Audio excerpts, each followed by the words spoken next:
सर्वांचं turning points online education प्लॅटफॉर्मवर पुन्हा एकदा मनापासून हार्दिक स्वागत आहे.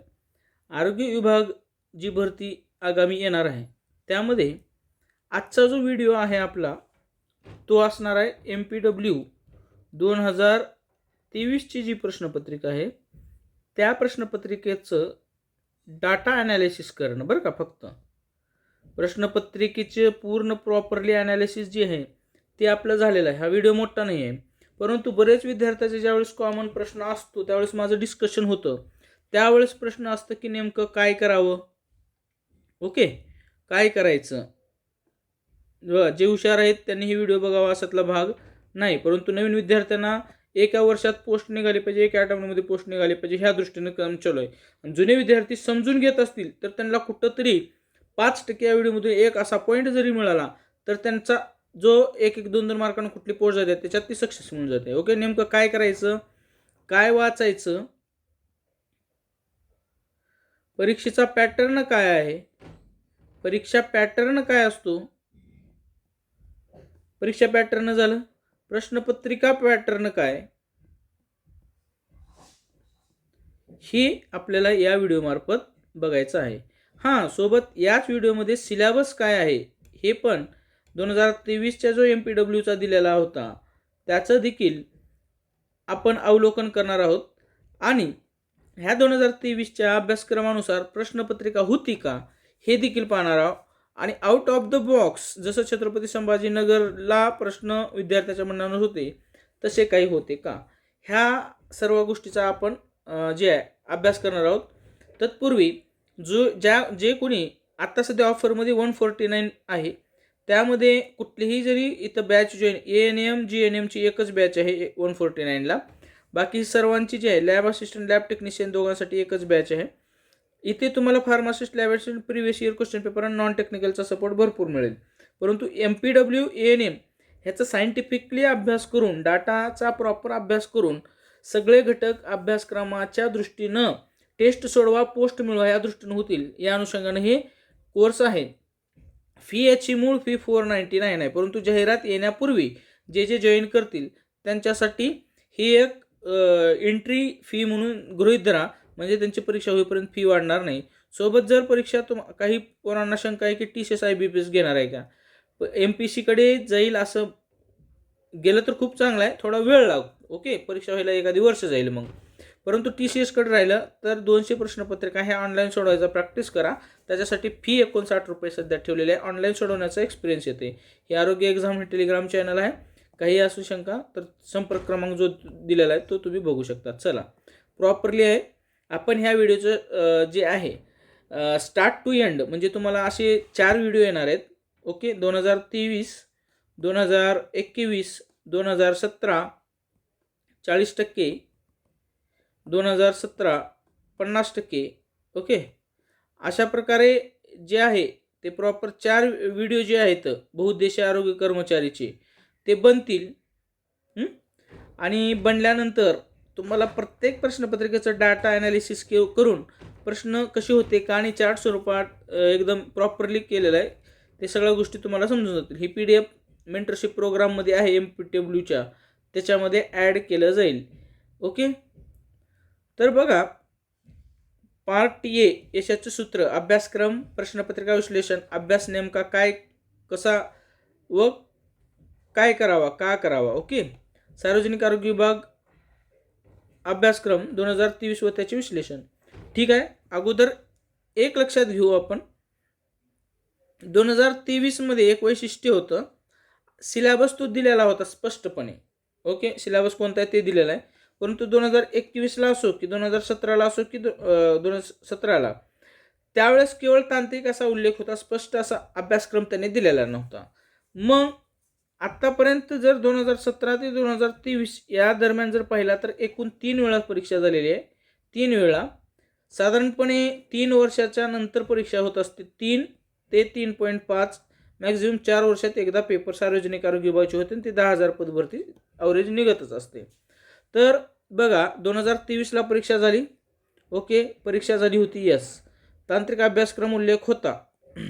एकूण तांत्रिक प्रश्न 80, परंतु GKचा पार्ट 5 प्रश्न याच्या धरून 4 प्रश्न डायरेक्ट असो की इनडायरेक्ट असो हे तांत्रिकचेच होते बरं का. ओके. आणि एकूण अतांत्रिक जे होते 20 प्रश्न होते. त्यामध्ये मराठी, इंग्रजी, गणित बुद्धिमत्ता आणि जी के. ओके. मराठी, इंग्लिश, जी के आणि मॅथ अँड रिझनिंग, मी शॉर्टमध्ये शब्द लिहित आहे. या सर्वांना प्रत्येकी 5च प्रश्न होते. म्हणजे 5 गुणिले 4 असे 20 प्रश्न होते. ओके. त्यात त्यात असं अवघड काही कंटेंट नव्हतं. ठीक आहे. पैकी ह्या जी केमध्ये 4 प्रश्न तर इनडायरेक्टली तांत्रिकचेच होते. आता 2022ला पेपर झाला नाही हे तुम्हाला माहीत आहे. 2021ला कोविडचा सेकंड वेव्हच्या वेळेस एक्झाम झाली. त्यावेळेस केवळ तांत्रिक उल्लेख होता आणि त्यावेळेस मात्र 40च प्रश्न होते तांत्रिकचे. परंतु ॲक्च्युअलमध्ये 42 प्रश्न आले होते आणि ह्या 42 पैकी तब्बल 38 पेक्षाही अधिक डायरेक्टलीच आरोग्य विभाग तांत्रिक डायरी या पुस्तकातून आरोग्य विभाग तांत्रिक डायरी या पुस्तकातून आलेले होते. तुम्ही त्या विद्यार्थ्यांना विचारू शकता किंवा याचा पुरावा म्हणून आगामी काळात त्या प्रत्येकाचं विश्लेषण तुम्हाला पुराव्यासह तिथं देणार आहे. आरोग्य विभाग तांत्रिक डायरी या पुस्तकातून होते. आता आगामी जी आहे 6वी आवृत्ती ती तुम्हाला लवकरच ह्या 15 दिवसामध्ये किंवा ह्या महिन्यात जाहिरात यायच्या अगोदर उपलब्ध होईल. तत्पूर्वी मेंटरशिप प्रोग्राम तुम्ही जॉईन करायचा आहे. मेंटरशिप प्रोग्राममध्ये देखील पुस्तकाचं कंटेंट PDF जे आहे डाउनलोड करताना ते अवेलेबल करून दिलेलं आहे. त्यानंतर झाला आपल्याला 2 मुद्दे समजले. आता ह्याच्यामध्ये अतांत्रिक जो पोर्शन होता तो 2021ला असो, 20ला पेपर झाला नाही, 2019ला नाही, 2018ला नाही, 2017ला झाले. 40% 50% ह्याचं गणितलं तरी 60 प्रश्नाचा जो होता तो पोर्शन परत कसा होता ते उल्लेख करून तुम्हाला सांगून देतो. हे 60 जे आहेत ह्याचे डिवायडेशन 4 भागामध्ये होतं. आपलं मराठी मातृभाषेचं मराठी व्याकरण, इंग्रजी व्याकरण व शब्दसंग्रह आणि गणित व बुद्धिमत्ता आणि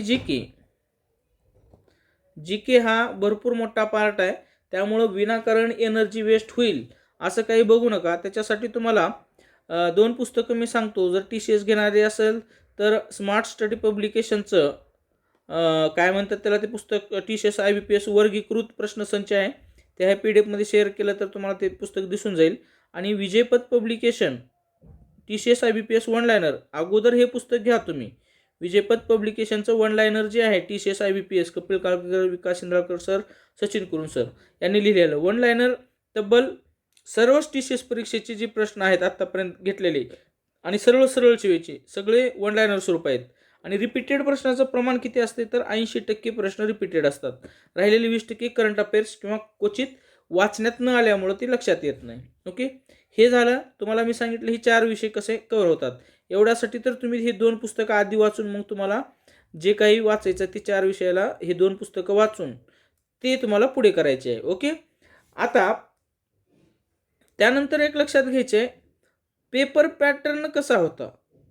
मी सोपं तर मध्यमच सांगितलं. आता सोपे प्रश्न हे साधारणपणे 70 ते 80% होते. 70 ते 80% प्रश्न हे सोपेच. मी म्हणतो ही 2023ला जो पेपर झाला त्याच्यामध्ये 80 प्रश्न तांत्रिक होते. जर नीट कोणी अभ्यास केला असतं तर ह्याच्यातले 74 ते 75 प्रश्न हे तुमच्या वाचण्यातले आणि सोपे प्रश्न होते. अतिशय सोपे जरी प्रश्न तुम्ही म्हणाल एकूण 80 पैकी तरी 50 प्रश्न अतिशय सोपेच धरायचं, कारण तुमचा अभ्यास गृहीत धरतोय आम्ही. ओके. 50 काय 60. मग पुन्हा राहिलेले जे काही 15 प्रश्न आहेत ते हे अतिशय सोपे या कॅटेगरीमध्ये इन्व्हॉल्व करतोय मी मुद्दाम. तुम्ही अभ्यास 4-4 वेळेस रीडिंग करताय म्हणून अतिशय सोपे. आणि 15 प्रश्न ही सोप्यामध्ये धरतो. झाले 75 आणि 5 प्रश्न मध्यममध्ये मी गृहीत धरतो. कठीण पेपर मी त्याला मानणार नाही. आणि तुम्ही देखील कठीण पेपर होता असं मी मानू नका. नव्हता म्हणजे नव्हता. जर तुम्ही 10-10 वर्ष MPSCचा अभ्यास करत असाल, एखादी कोणी विद्यार्थी बघत असेल तरी देखील तुम्ही एवढं करत असाल, तुम्ही इथे 1 वर्ष एक पुस्तक 5-7 वेळेस जर वाचणार असाल तर तुम्हाला तिथं काहीच अवघड नव्हतं. इव्हन GK, इंग्रजी, गणित, बुद्धिमत्ता सह मी क्लॅरिटी देतोय. ओके. 2021च्या प्रश्नपत्रिकेचा विचार करता त्यावेळेस जागा शिल्लक राहिलेल्या आहेत. SIचे विद्यार्थी नव्हते. जिल्हा परिषदच्या ह्याला मेरिट तर भरपूर गेले. हुशार विद्यार्थी होते प्रत्येक ठिकाणी 160 170 मिनिट लागलेला आहे. आणि त्यावेळेस देखील तांत्रिक होतं आणि त्यावेळेस देखील माइलस्टोन यशाचं जे ठरलं ते आरोग्य विभाग तांत्रिक डायरी हे पुस्तक ठरलेलं आहे. ओके, आरोग्य विभाग तांत्रिक डायरी. याही 2021च्या ह्याच्यामध्ये जे विद्यार्थी सिलेक्ट झाले, ओके, त्यावेळेस देखील आरोग्य विभाग तांत्रिक डायरी हे एक महत्त्वाचं माइलस्टोन ठरलं होतं.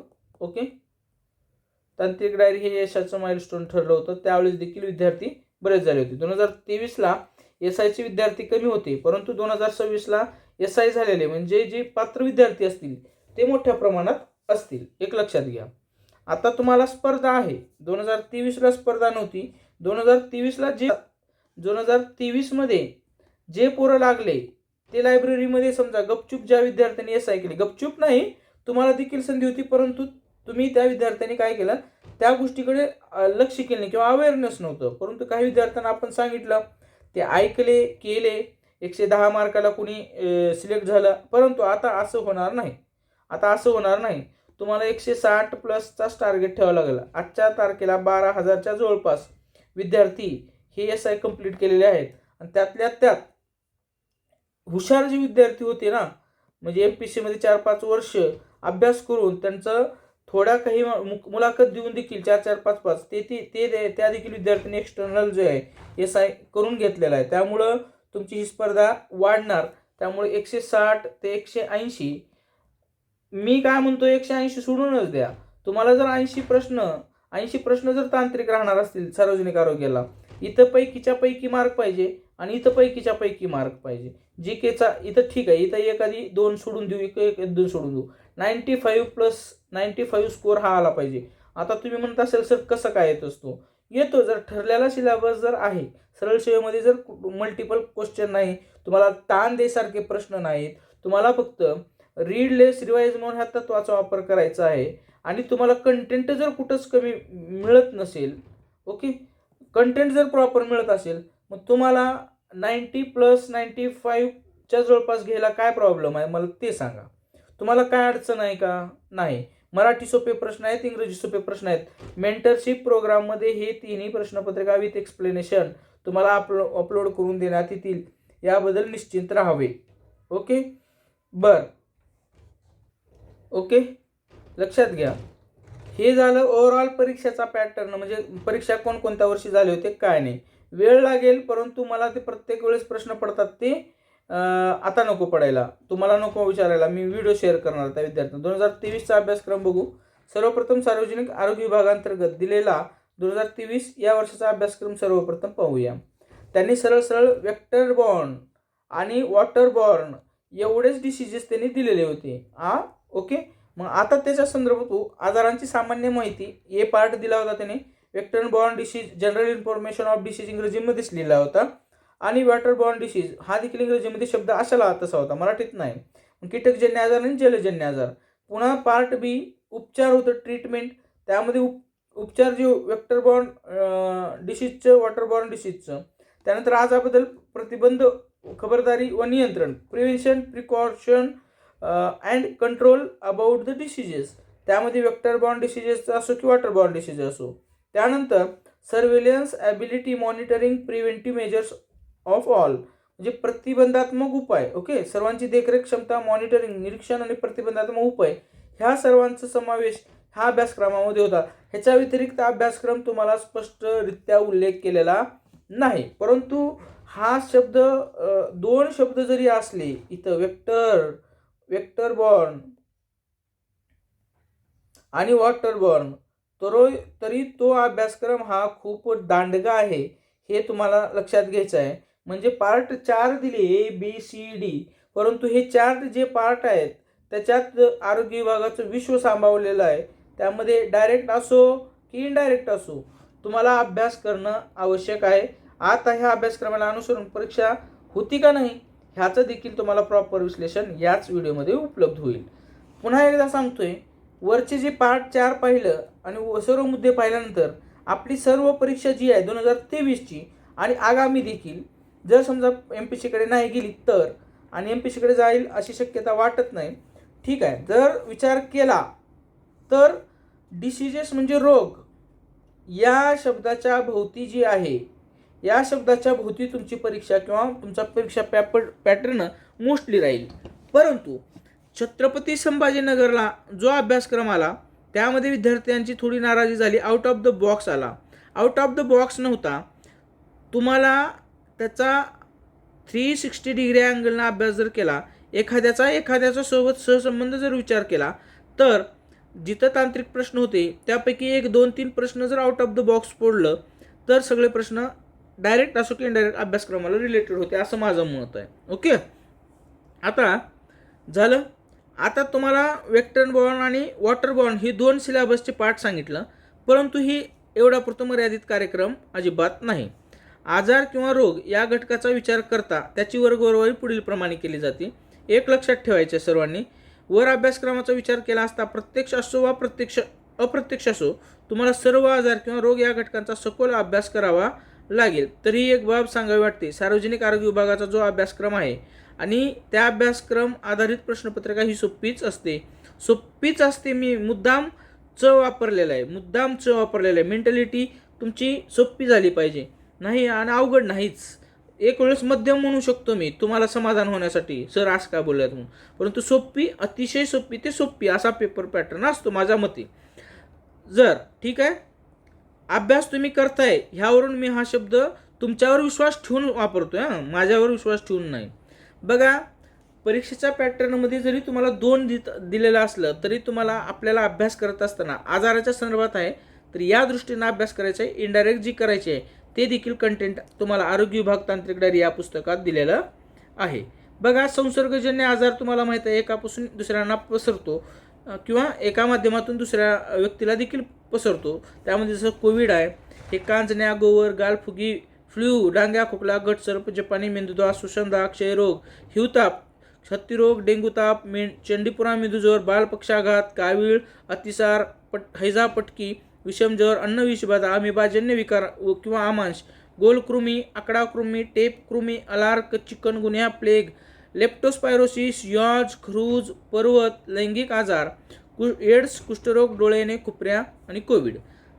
हे झाले कॉमनली संसर्गजन्य आजार. परंतु ह्याची वर्गवारी ज्यावेळेस करू आपण त्यावेळेस कीटकजन्य आजार बघा, हिवताप आहे, हत्तीरोग आहे, डेंग्यू ताप आहे, चिकनगुन्या आहे, चंडीपुरा मेंदूज्वर आहे, जिका आहे, चिकनगुन्या पण आहे. ओके, लसीद्वारे टाळता येणारे आजाराचं वर्गीकरण केलं. लस देऊन जे आजार टाळले जातात ते कांजणे आहे, गोवर आहे, हिमोफिलस इन्फ्लुएन्झा टाईप बी आहे, डांगा खोकला आहे, गटसर्प आहे, जपानी मेंदूदा हा जो आजार आहे तो कीटकजन्य देखील आजार आहे.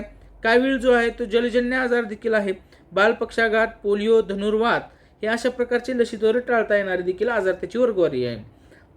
हवेद्वारे पसरणारे आजार, क्षयरोग, कुष्ठरोग, सुषंधा, गालफुगी आणि इन्फ्लुएन्झा अशा प्रकारची वर्गवारी आहे. आणि पुढे चालून आपल्या ह्याच्यामध्ये ज्यावेळेस आपण आरोग्य विभाग तांत्रिक डायरी वाचू त्यावेळेस वेक्टर बॉर्न डिसीजेस आणि वॉटर बॉर्न डिसीजेस याची वर्गवारी मिनी घटकामध्ये केलेली आहे. जसं जीवाणूजन्य आजार, विषाणूजन्य आजार, आदिजीव, कृमीजन.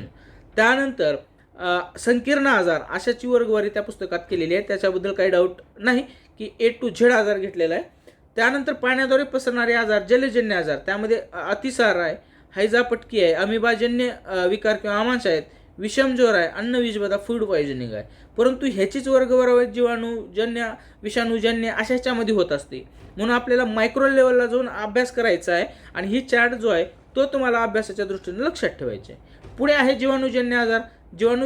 आता हा विषमज्वर टायफॉइड आहे, तो जलजन्य आजार देखील आहे. परंतु त्याचं जर मायक्रो लेवलला जर त्याच्या खाली जर विचार केला तर तो जीवाणूपासून पसरणार आहे. ओके, पटकी, कॉलरा हा आजार जलजन्य देखील आहे. क्षयरोग, निमोनिया, कुष्ठरोग, धनुर्वात, डिप्थेरिया, गटसर्प, डांग्या खोकला, प्लेग हे अशा प्रकारचे आजार जे आहेत ते जीवाणूजन्य आजार आहेत. आणि हे सगळ्यावर प्रश्न या परीक्षेत देखील आलेले आहेत. चार्ट तुम्हाला सायंटिफिकली डाटा ॲनालिसिस करून दाखवले. विषाणूजन्य आजारामध्ये पोलिओ आहे, इन्फ्लुएन्झा आहे, गोवर आहे. त्यानंतर कांजण्या, गालफुगी, हिपॅटायटिस जी आहे त्यामध्ये ABCDE अशा प्रकारची वर्गवारी असून ओके त्यामध्ये तुम्हाला A, B आणि C यावर जास्तच प्रश्न विचारले गेलेले आहेत. इव्हन 2023ला कावीळ हा बऱ्यापैकी प्रश्न विचारला गेलेला टॉपिक आहे. चार्ट तुम्हाला उपलब्ध होईल.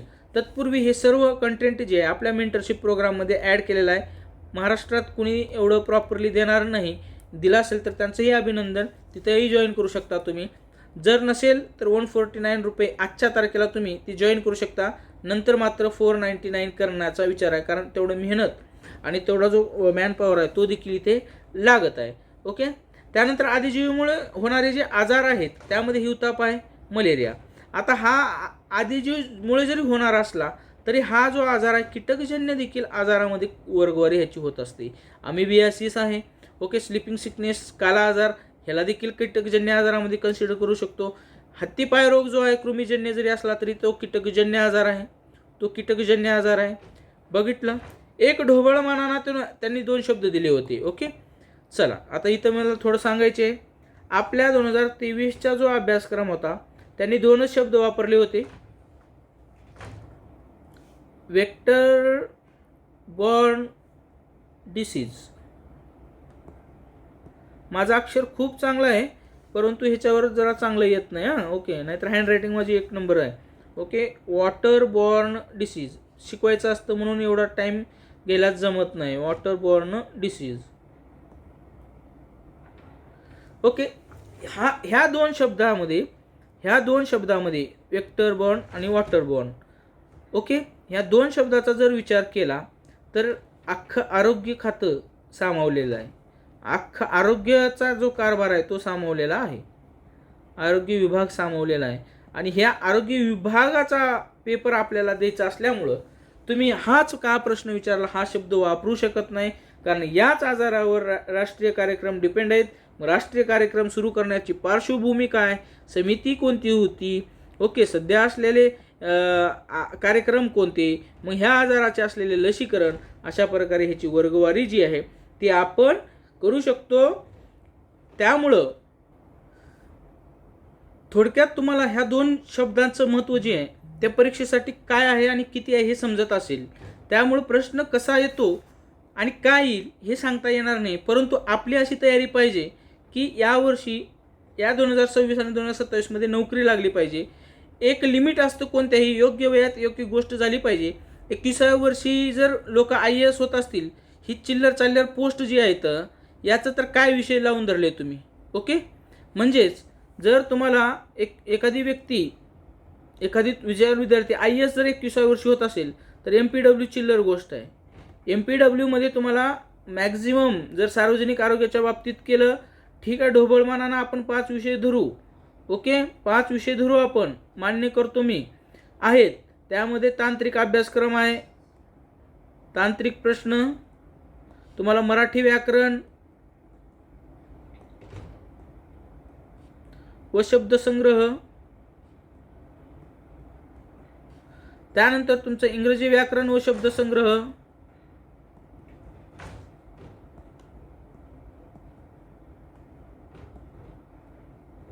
त्यानंतर GK, त्यानंतर गणित व बुद्धिमत्ता,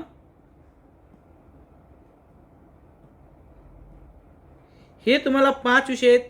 आणि एवढं आभाळभर अभ्यासक्रम आहे असा कधीच झालेला नाही. एक लिमिटेड ठरलेला अभ्यासक्रम आहे. ह्याला 80 प्रश्न आहेत. म्हणजे माइलस्टोन जो ठरतो परीक्षेचा जे यश डिपेंड आहे ते यावर आहे. ओके. 80%. मी कधीच मी ज्यावेळेस आपलं जरी आरोग्य विभाग तांत्रिक डायरी हे पुस्तक आहे किंवा GKचं पुस्तक आहे म्हणून मी त्याच पुस्तकाचा गवगवा करतो किंवा तेच लय महत्त्वाचं असं नाही म्हणत. मी नेहमी ह्या 2 विषयाला आणि त्यानंतर गणित बुद्धिमत्ता ह्या 3 विषयात सर्वांना आउट ऑफ मार्क घेण्याचा आग्रह नेहमी करत आहे. आउट ऑफ मार्क्स आले पाहिजेत. ओके. ठीक आहे. सार्वजनिक आरोग्य विभागाला ह्याला 5 प्रश्न 10 गुण आहेत, ह्याला 5 प्रश्न 10 गुण आहेत, परंतु जिल्हा परिषदला थोडा पॅटर्न वेगळा आहे, कारण इथं 20 प्रश्न 15 प्रश्न 30 गुण, 15 प्रश्न 30 गुण, 15 प्रश्न 30 गुण आहेत. पण आपण जिल्हा परिषदचं आत्ता विचार करणार नाही. आता सध्या फक्त आणि फक्त MPW आपल्यासमोर जे आहे तेच विचार करून आपल्याला पोस्ट काढायच्या, बाकीचा तमाशा करायचा नाही. 160 आहेत. परंतु अपेक्षा आहे मला मराठी व्याकरण, शब्दसंग्रह, इंग्रजी आणि गणित बुद्धिमत्ता याच्यामध्ये आउट ऑफ पडतील. GK मध्ये काय होते, TCSचे काही वेळेस प्रश्न चालू घडामोडी कधीचेही कुठलेही विचारलं जातं. त्यामुळे मी असं म्हणत नाही की आणि तिथे एनर्जी वेस्ट करू नका. GK मध्ये तुम्हाला 5 प्रश्न आहेत. ओके. आणि GK मध्ये विषय किती असतात, इतिहास, भूगोल, राज्यशास्त्र, नागरिकशास्त्र, त्यानंतर चालू घडामोडी. ओके. त्यानंतर ह्या विषयांच्या सखोल विचार करता इतिहासमध्ये प्राचीन भारताचा इतिहास आर्य विचारले आहे, TCS मध्ये विचारलेला आहे. मध्ययुगीनवर प्रश्न विचारलेला आहे. ओके.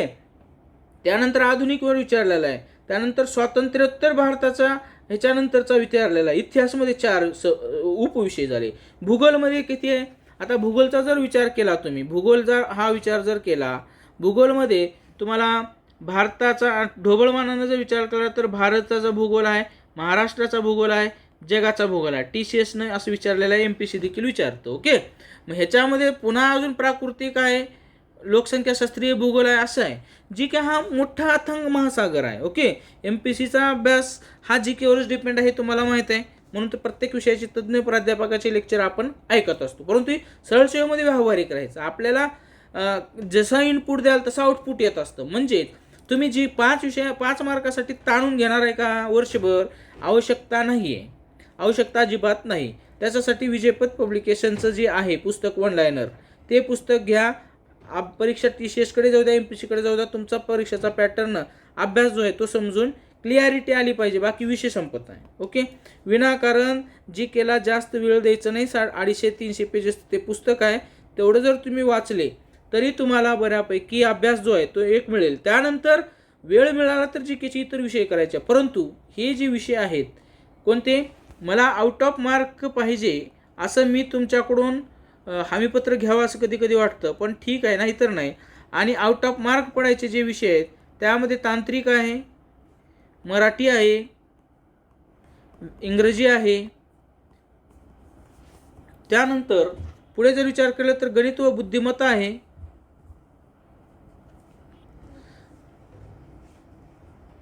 त्यानंतर आहे 1 2 3 4. ओके. GKला मी आग्रह करत नाही, आले तर खूपच चांगलं, एकदम सोन्याहून पिवळं. आता इंग्रजीमध्ये एखादी मार्क जाऊ शकतो जर तुम्हाला शब्दसंग्रह येत नसेल, पण शब्दसंग्रहामध्ये वन वर्ड सबस्टिट्यूशन, सिनॅमस हे सोडून इतर बाकी आउट ऑफ मार्क पाहिजे मला. ओके. हे झालं, सगळं क्लॅरिटी विषयाची आली. हे नवीन विद्यार्थ्यांना, जुन्या विद्यार्थ्यांना देखील कळालं. बरेच विद्यार्थी MPCचे देखील इकडं कन्वर्ट झालेत, त्यांचे देखील 5-5 6-6 मेन्स दिलेले विद्यार्थी आज मला फोन करून हे सांगा सर काय. त्याच्यासाठी हा आपला 1 तासाचा जो अट्टाहास आहे तो चालू आहे. आता पुढे ठीक आहे, मार्केटिंगचा आला परत एकदा असं तुम्हाला वाटत असेल तर येतेच मित्रांनो. ज्या ठिकाणी 999 रुपये तुम्हाला फी आहे, फी द्यावी लागते, त्या ठिकाणी 149 रुपये देऊन टेस्ट सोडवा, पोस्ट मिळवा आणि सगळा कंटेंट प्रॉपरली तिथं मॅनेज करून देणं, ह्या सगळ्या गोष्टी ॲपवर आहेत. फ्रीमध्ये दिले. यापूर्वी 2018-19 पासून फ्रीमध्ये देत होतो, परंतु टेलिग्रामवर जे अनस्कॅटर्ड ते माझाच टाइमपास लय होत होता. ओके. आता ॲप आहे प्रॉपरली 149 सगळ्या. आणि ANMला तुमची बहीण, भाऊ, मैत्रीण कोण असेल, बायको, सर्वांना ANM जर असेल त्याने 149चा कोर्स जॉईन करायला हवा. मी काही जास्त सांगणार नाही, परंतु आहे ते आता प्रॉपरली जे आहे ते अभ्यासाची दिशा जी आहे, जे मेन होतं लय प्रॉपरली रात्रभर 4 वाजेपर्यंत ह्यावर काम केलेलं आहे मी माग 2 दिवस झालं. तर तो आत्ता मुद्दा आलेला आहे, तो म्हणजे 2023च्या प्रश्नपत्रिका. ओके. 2023च्या प्रश्नपत्रिकामध्ये एकूण 84 प्रश्न हे तांत्रिकवर होते. ओके. GK मधले 5 पैकी जे प्रश्न होते, 5 पैकी 4 प्रश्न जे होते तो तांत्रिकचाच कन्सिडर केला मी इनडायरेक्ट. ओके. आता ठरलेला जो डिसिजस होता वेक्टर बॉर्न, वॉटर बॉर्न, तर त्याचे तब्बल 78 प्रश्न त्यावर होते 84 पैकी. आणि जर तांत्रिकचा जर विचार केला तर 80 पैकी 78 प्रश्न हे तांत्रिक म्हणजे ठरलेल्या अभ्यासक्रमावर होते, म्हणजे आजारावर होते. त्यानंतर राष्ट्रीय आरोग्य कार्यक्रम 3 होते, त्यामध्ये जो GK मध्ये 1 होता आणि बाकी जे होते 2 प्रश्न ही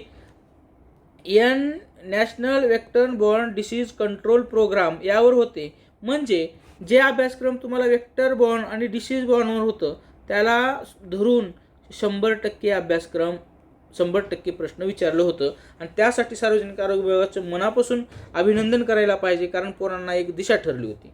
आता पुढची दिशा देखील अशीच आपल्याला अभ्यास करायचा, सर्वप्रथम प्रायोरिटी त्या दृष्टीनं द्यायचं आहे. तर मग आता बघा, जर तुम्हाला प्रॉपरली चार्ट समजत असेल, असं प्रॉपरली अभ्यास करून तुम्हाला मी दिलेला आहे किंवा कशा प्रकारे हे आलेलं आहे, तर जर विचार केला तर रोगावर डायरेक्टली जे आहेत ते 78 प्रश्न होते. आणि राष्ट्रीय कार्यक्रम, त्या राष्ट्रीय कार्यक्रमामध्ये 3 पैकी जे होते national vector borne disease control programme यावर 2 प्रश्न होते. म्हणजे टोटल तांत्रिक प्रश्न 80 पैकी 80 प्रश्न जे आहेत ते वेक्टर बॉर्न डिसीज आणि water born disease okay, water born disease यावरच होते, याला सोडून नव्हते. ओके, त्यानंतर मानवी शरीर जे डोळा आहे त्यावर एक होता आणि इतर जे संकीर्णमध्ये टाकलेलं आहे ते तुम्हाला कळेल की नेमकं काय होतं. तर ठीक आहे, हे चार तुम्हाला समजलं, प्रॉपरली ॲनालिसिस झालं. आता ह्याच्या पुढे जे आहे उपघटक विचार करायचे आहे. कीटकजन्य आणि जलजन्य ह्या दोन शब्दाला फोकस केला आहे आणि संकीर्णमध्ये टाकलेला आहे. ओके, जर 84 पैकी 33 प्रश्न 34 प्रश्न जे आहेत ते कीटकजन्य होते आणि 84 पैकी 45 प्रश्न हे वॉटरबॉर्नवर होते. ओके, आणि संकीर्णमध्ये टाकल्यानंतर त्याला वर्गवारी केल्यानंतर संकीर्णमध्ये डायरेक्ट इनडायरेक्टमध्ये जर विचार केला तर 6 प्रश्न हे संकीर्णमध्ये टाकलेला आहे. टक्केवारीमध्ये विचार करता 39% कीटकजन्य आणि 54% प्रश्न हे जलजन्य आणि 7% ॲक्च्युली 100% प्रश्न ह्या दोन टॉपिकवरच होते, हे लक्षात घ्या. परंतु तुम्ही मायक्रो लेवलला काम केल्यामुळे हे अशा प्रकारचं जो आहे तो तुम्हाला चार्ट दिसत असेल. ठीक आहे, ह्याच्या पुढे व्यतिरिक्त देखील तुम्हाला एक चार्ट तुम्हाला प्रॉपरली दाखवतो की कोणत्या आजारावर किती प्रश्न होते.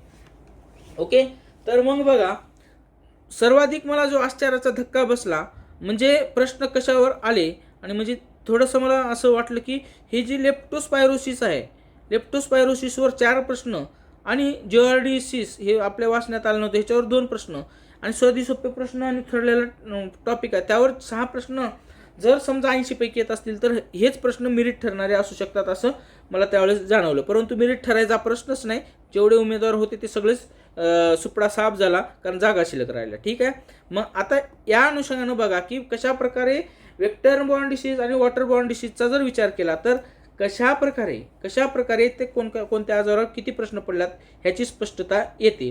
डेंग्यूवर 8 प्रश्न होते, मलेरियावर 7 प्रश्न होते, पटकी कॉलरावर 5 प्रश्न होते, अतिसारावर 4, विषमज्वरावर 8 प्रश्न होते, जपानी मेंदूदाहावर 2 प्रश्न होते, काला आजारावर 1 प्रश्न होता, त्यानंतर हिपॅटिटिसवर प्रश्न होते 8, हत्ती रोगावर 7 होते, चिकनगुनियावर 2 प्रश्न होते, पोलिओवर 5 होते, जॉर्डिसिसवर 2, आमांश अमिबिया आजार त्यावर 2, लेप्टोस्पायरोसिस हे 4 प्रश्न, लेशमॅनियोसिस यावर 1 प्रश्न, डास जी आहे त्या म्हणजे गप्पी मासे आणि डासाचे चित्र देऊन हे दोन्ही चित्रात्मक होते त्यावर 2 प्रश्न आणि राष्ट्रीय आरोग्य कार्यक्रम त्यावर जर विचार केला कन्सिडर पल्स पोलिओ लसीकरण नॅशनल वेक्टर बॉर्न डिसिजन असा विचार केल्यावर 7 प्रश्न, गोलकृमीचा आजार याच्यावर जर विचार केला तर 2 प्रश्न, झिकावर 1च प्रश्न होता आणि संकीर्णमध्ये जे टाकलेले ते मी 8 टाकलेले आहेत. परंतु ह्यांचा संबंध जलजन्य आणि कीटकजन्य या 2 आजाराशी मुख्य घटकाशी येतो म्हणून 100% प्रश्न जे आहेत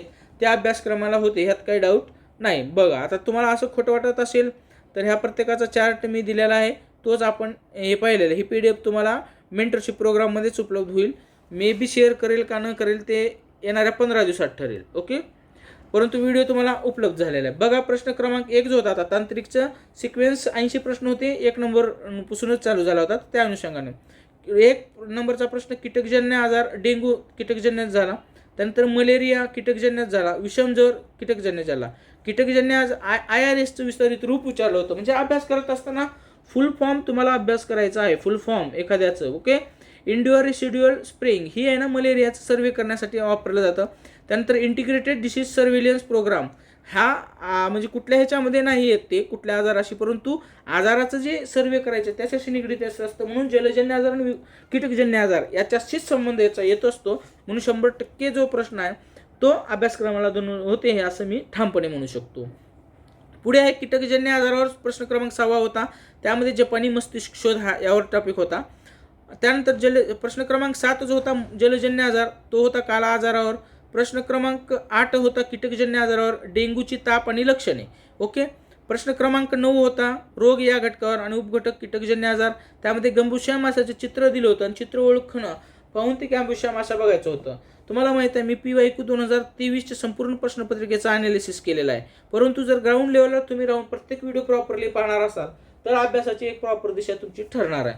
त्यानंतर प्रश्न क्रमांक 10 रोगवरच होता, त्यामध्ये जलजन्य आजार हा होता आणि पटकीचे लक्षणं यावर प्रश्न तो होता.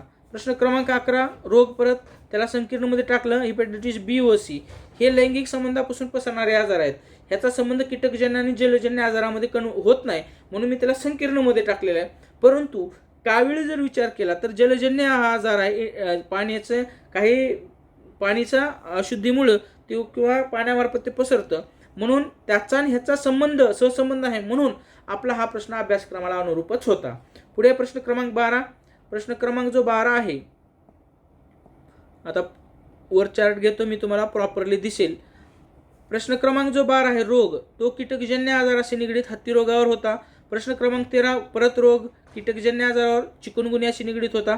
प्रश्न क्रमांक 14, कीटकजन्य आजार एडिस डास चित्र दाखवून ते चित्र होतं. आता डास सेपरेट जरी आपल्या प्रकरणामध्ये डास हे सेपरेट प्रकरण आहे. प्रश्न क्रमांक 15, जलजन्य आजारावर होता आणि तोही विषमज्वर. प्रश्न क्रमांक 16, रोग, जलजन्य आजार आणि जिआरडीएसिस यावर होता. प्रश्न क्रमांक 17, रोग, जलजन्य आजार, पोलिओवर प्रश्न होता. प्रश्न क्रमांक 18, जलजन्य रोग, अतिसारवर होता आणि ORSवर. असा एकही परीक्षा नाही की ORSवर प्रश्न आलेला नाही. SIच्या परीक्षेत देखील ORSवर प्रश्न आलेला आहे आणि ORS हा टॉपिक खूप सोपा आहे. फक्त त्याच्यातले असलेले कंटेंट जे आहेत त्याचं प्रमाण तुम्हाला लक्षात ठेवायचं आहे. तो चार्ट जो आहे तो तुमच्या भिंतीवर ठेवा आणि येता जाता तो आकडा जो पार्ट आहे त्याच्यामध्ये असलेलं प्रमाण ते पाठ करा तुम्ही. प्रश्न क्रमांक 19, परत रोग आणि जलजन्य आजार, पोलिओ लसीकरण. हा प्रश्न जो आहे तो राष्ट्रीय आरोग्य कार्यक्रमामध्ये कन्सिडर करावा किंवा पोलिओमायलायटिसमध्ये किंवा पोलिओमध्ये कन्सिडर करा. ओके, त्यामध्ये 2 बूंद जिंदगी की कशाच्या संदर्भात स्लोगन आहे हे प्रश्न होता. पोलिओ लस इंजेक्शन आहे, त्यानंतर तोंडावाटा देणार आहे. ओके, त्याच्यानंतर पोलिओच्या संदर्भात कशावर परिणाम होतो ही सगळ्या गोष्टी तुम्ही अभ्यास करा. त्यानंतर प्रश्न क्रमांक 20, रोगवरच होता, जलजन्य आजार, गोलकृमी आजार. ओके, त्यानंतर प्रश्न क्रमांक 21, रोग, कीटकजन्य आजार, हत्ती रोग यावर होता. प्रश्न क्रमांक 22, कीटकजन्य आजार, डेंग्यूवर होता. प्रश्न क्रमांक 23 जो होता कीटकजन्य, मलेरियावर होता. ओके, मलेरियावर 7 प्रश्न होते, हे पुन्हा एकदा सांगतो मी. रोग जे आहे त्यानंतर प्रश्न 24, रोग, औषध एक विचारलं होतं, असा बॉक्स दिला होता, तो मला देखील माहिती नव्हता. तो एकच प्रश्न जो होता तो अतिशय कठीण याच्यामध्ये गणला जाईल असं मला वाटतंय. जे औषध होतं ते विषाणू एखादी आजाराचं वापरला जात होतं हे होतं ते. त्यानंतर प्रश्न क्रमांक 25, कीटकजन्य आजार होता. त्यानंतर राष्ट्रीय कीटकजन्य आजार हे प्रश्न होतं, कार्यक्रमाबद्दल तो प्रश्न होता. आणि 26वा जो होता जलजन्य विषमज्वरावर परत होता. 27वा जो प्रश्न होता, 27व्या क्रमांकाचा जो प्रश्न आहे तो जलजन्य आजारावर होता, हेपॅटायटिस एवर होता. त्यानंतर प्रश्न क्रमांक 28, जलजन्य आजार, आमांश. प्रश्न क्रमांक 27, जलजन्य आजार, JRDIasis. हे JRDIasis बघा, अनालिसिस ज्यावेळेस मी केलं त्यावेळेस JRDIasis, लेशमॅनियासिस आणि लेप्टोस्पायरोसिस ही 3 आजार खूपच महत्त्वाचे वाटले मला आणि ते आरोग्य विभाग तांत्रिक डायरीमध्ये ॲड केलेलं आहे. आणि मेंटरशिप प्रोग्राममधील देखील ह्याचे नोट्स जे आहेत अजून अपलोड केलेले नाही, परंतु त्याचे अपलोड होतील, कारण त्याच्यावर प्रॉपर अभ्यास करून एक्स्ट्रा काही आहे का, परीक्षेच्या व्यतिरिक्त काही पॉईंट आहेत का, ते अभ्यास करून त्या मेंटरशिप प्रोग्राममध्ये देणार आहे. व्हिडिओ देखील याचे बनवण्यात येणार आहेत. ओके, ते पाहिलं. 30 नंबरचं तुम्हाला सांगितलं विषमज्वर आहे, जो जलजन्य आजाराशी निगडीत आहे. प्रश्न क्रमांक 31, कीटकजन्य आजार, डेंग्यूवर प्रश्न. प्रश्न क्रमांक 32, रोग, जलजन्य आजार, पोलिओमायलायटिस म्हणजेच पोलिओ. प्रश्न क्रमांक 33, रोग, कीटकजन्य आजार, लेशमॅनियासिस यावरती. आता राहिले थोडक्यात, आता ही बोरिंग तुम्हाला कार्यक्रम वाटत असेल की प्रश्न काय आहे का नाही, परंतु समजून घ्या, ज्यावेळेस मी एखादी पॉईंट तुम्हाला बोलतानाही समजलं तर तुम्हाला अभ्यास काय करावं हे लक्षात येतं. ॲटलिस्ट नवीन विद्यार्थ्यांनी तरी कंटाळा करू नका असं मी म्हणतो, कारण ह्याच लेक्चरला तुम्हाला 999 रुपये ते 1199, काही ठिकाणी 2,500, काही ठिकाणी तुम्हाला 499 अशा फी जी आहे ती आता मी पण ठेवणार आहे 499. तुम्हाला अशा प्रकारे लेक्चर ऐकण्यासाठीच पैसे द्यावे लागतं. ओके, नवीन विद्यार्थ्यांना तरी कृपया कंटाळा करू नका. विद्यार्थी जे जुने आहेत त्यांना अनुभव असेल त्यामुळे आपण त्यांना आग्रह करू शकत नाही. पुढचा प्रश्न आहे प्रश्न क्रमांक 34, कीटकजन्य आजारावर होता, मलेरिया. APIवर प्रश्न होता. API कशाशी निगडीत आहे आणि त्याचा फुल फॉर्म देखील लक्षात ठेवायचा आहे तुम्हाला, ॲन्युअल पॅरासाइट इन्सिडेन्स. मलेरियावर ज्यावेळेस अभ्यास करताना त्यावेळेस त्याची जी सूत्र जी आहेत ते देखील लक्षात ठेवायचं आहे. मलेरियाचे 40 ते 50 पेजेसचं जे कंटेंट आहे, 30 ते 40 पेजेसचं कंटेंट आपण पुस्तकामध्ये दिले, कारण 7 प्रश्न आल्यावर मी शॉक झालो मलेरियाचं, त्यामुळे मी कुठल्याही प्रकारची रिस्क यावेळेस घेतलेली नाही. प्रश्न क्रमांक 35 जो होता रोगवरच होता, पण जलजन्य आजार, पटकीचे औषध विचारलं होतं, टेट्रासायक्लिन. कुठलेही आजार आहेत त्याच्या औषधांचे नावं मात्र पाठ करा तुम्ही. रोग. प्रश्न क्रमांक 36, कीटकजन्य आजार, लसिका फायलेरियावर होता. प्रश्न क्रमांक 37 जो होता कीटकजन्य आजारावर होता, मलेरिया उपचार, औषध, परत औषध, क्लोरोक्विन. ओके, प्रश्न 38, जलजन्य आजारावर, विषमज्वर आणि आंत्रज्वर एंट्रिक फिवरवर होता. प्रश्न 39 रोगवर होता, कीटकजन्य आजार मलेरियावर होता. ओके बघा. आणि 40 जलजन्य आजार पोलिओमायलिटिस, 41 कीटकजन्य प्लेगवर होता. 42 जो होता कीटकजन्य आजार लसिका फायलेरिया जो हत्ती रोगाशी संबंधित आहे. प्रश्न क्रमांक 43 रोग कीटकजन्य आजार जपानी मस्तिष्क शोध. ओके 44ला मलेरिया कीटकजन्य आजार, 45ला डेंग्यू कीटकजन्य आजार, 46 पटकी. ओके 47 पटकी आणि 48ला हिपॅटायटिस ए. हा डायरेक्ट प्रश्न जो आहे तो हिपॅटायटिस एवर देखील 7-8 प्रश्न होते, ते 4 पहिला आपण. ओके त्यानंतर 49 क्रमांकाचा जो प्रश्न आहे, 1 मिनिट, 49 क्रमांकाचा प्रश्न कीटकजन्य झिका एकच प्रश्न होता आणि ती कशामुळे पसरतं, ते डासमुळं. म्हणजे आजार आणि डास याचा सहसंबंध काय आहे आणि कशामुळे पसरतो हे तुम्हाला लक्षात ठेवायचं आहे. त्यानंतर 50 मध्ये कावीळ अवयव बाधा. एखाद्या आजारामध्ये जर एखादा अवयव बाधित होत असेल तर ते अवयव तुम्हाला ध्यानात ठेवायचं आहे, लक्षात ठेवायचं आहे. ओके हे एक लक्षात ठेवायचं आहे तुम्हाला. त्यानंतर 51वा विषमज्वर कारक घटक जीवाणू. त्यानंतर प्रश्न 52वा जलजन्य आजार पटकी इन्क्युबेशन. एखाद्या आजाराचा अधिशयन कालावधी काय आहे ते देखील लक्षात ठेवायचं आहे. अधिशयन कालावधी म्हणजे काय, एखादा आजार झाल्यावर तो लगेच दुसऱ्या दिवशी नाही दिसत, तर त्याला तो काही कालावधी जावा लागतो, काही दिवस जावं लागतं. त्यामध्ये जसं कोविड-19च्या काळात 14 दिवस म्हणजे वेगळं ठेवलं जात होतं ते. त्यानंतर हे झालं. 53वा अमिबिया आमांशवर होता. त्यानंतर प्रश्न 54 आरोग्य कार्यक्रम कीटकजन्य आजाराशी संबंधित धरू त्याला आपण national vector borne disease control प्रोग्रामची सुरुवात कधी झाली. त्यानंतर प्रश्न 55 जलजन्य आजार विषमज्वर संसर्ग टाळण्यासाठी घ्यायची काळजी उपाययोजना. ओके सोपा प्रश्न होता, अप्लाइड प्रश्न होता. त्यानंतर प्रश्न क्रमांक 56 जो होता रोगवरच होता, पित्तज्वर होता, येलो फिवर. प्रश्न 57 जलजन्य आजार लेप्टोस्पायरोसिसवर होता.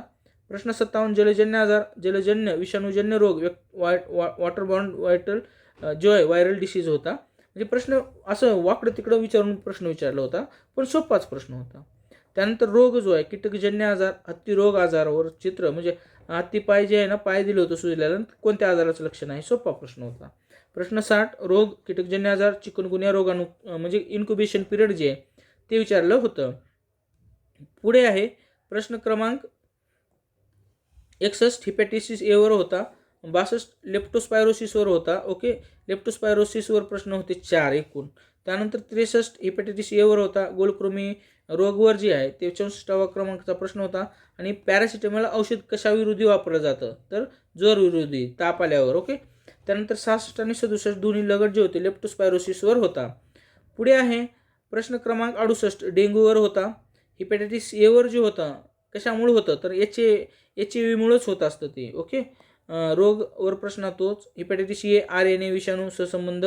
अतिसारवर प्रश्न होता 71वा. 72 73 दोन्ही हिपॅटायटिस एवर होते. 74 होता अतिसारवर. परत ORSवर 2 प्रश्न होते आणि अतिसारचाच भाग होता. ओके तो अतिसारचाच कंटेंट आहे, एक लक्षात घ्या. ORSचं पाकिट. DEC हत्तीरोगाच्या संदर्भात जे विस्तारित रूप विचारलं होतं. त्यानंतर प्रश्न क्रमांक 77 हत्तीरोगवरच. प्रश्न 78 विषमज्वरवरच होता. प्रश्न 79 जो होता बघा, 79 जो प्रश्न होता तो पल्स पोलिओ लसीकरण कार्यक्रम पोलिओशी संबंधित धरा आणि कटिकजन्य किंवा काय असेल ते जलजन्य आजाराशी संबंधितच प्रश्न होता. 80 आरोग्य कार्यक्रम. लोगो दिला होता, तो लोगो कोणत्या कार्यक्रमाशी निगडीत आहे, म्हणजे आपल्याला परीक्षेला देखील जे आहे ते लोगो लक्षात ठेवायचे आहेत काही आणि ते लक्षात राहतात, ते अवघड नाही. आरोग्य कार्यक्रम होता राष्ट्रीय हरित हायड्रोजन मिशन. हे सगळे इनडायरेक्ट प्रश्न होते, परंतु तांत्रिक डायरेक्टमध्ये ते दिलेलं आहे आणि आपल्यासाठी महत्त्वाचे आहेत. त्यानंतर मानवी शरीर संकीर्ण मानवी रक्ताभिसरण संस्था रक्त यावर होता. जलजन्य आजार पाणीवर होता. लोकसंख्येवर प्रश्न होता, परंतु तो डायरेक्ट नव्हता, अनुसूचित जमातीची टक्केवारी विचारली होती, त्यामुळं मी त्याला मुद्दाम घेतलं. ठीक आहे, नसल्या तरी 83 प्रश्न धरा. ओके आत्तापर्यंत तुम्ही प्रश्नाचे मी पुराव्यासह दिलेलं आहे. एवढं बारीक मायक्रो लेवलला दिल्यामुळं बरेच विद्यार्थी काय आणि काय नाही, आता ही एकच व्हिडिओ मी त्यांना पाठवणार आहे आणि ते शांतपणे बघायचं आहे तुम्हाला.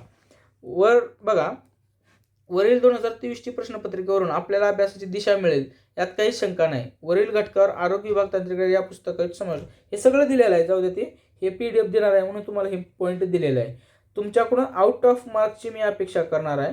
ओके आता आपलं कंटेंट अजून तुमचा शहाणपणा, ओके म्हणजे अभ्यास करण्यामध्ये जो तुमचा शहाणपणा येणार आहे किंवा तुमचा जो समंजसपणा येणार आहे त्याचा जर ताळमेळ आला तर आउट ऑफ मार्क पडायला काही हरकत नाही. ओके आणि अभ्यासाची दिशाहीन न होता करावी अशी अपेक्षा आहे. त्यानंतर ठीक आहे, पुढे आता ही सगळं जे आहे 2017-2021 आहे त्याचं देखील काम चालू आहे. अशाच प्रकारचं प्रॉपर ॲनालिसिस करून डायरेक्ट इनडायरेक्टचा अभ्यास कसा होता ते सगळ्या गोष्टी तुम्हाला मी अवेलेबल करून देणार आहे. ओके, विनंती पुन्हा एकदा आहे की आपला जो मेंटरशिप प्रोग्राम आहे तो तुम्ही जॉईन करावा. तो जॉईन करायचं कारण एकच आहे की एक प्रॉपर दिशा मिळाली पाहिजे. ओके, हे चार्ट पुन्हा एकदा बघा, पॉज करून बघा कशा प्रकारे आजारावर मायक्रो लेवल, ह्याच्या व्यतिरिक्त तुम्हाला आणखीन काय डिसीज गरज नाही. ओके, त्यातल्या त्यात मग डेंग्यूचं लक्षणं किती, काय ह्याच्यावर किती प्रश्न आहेत तेवढं बघायची गरज नाही, ते तर आपण पाहणार आहोत.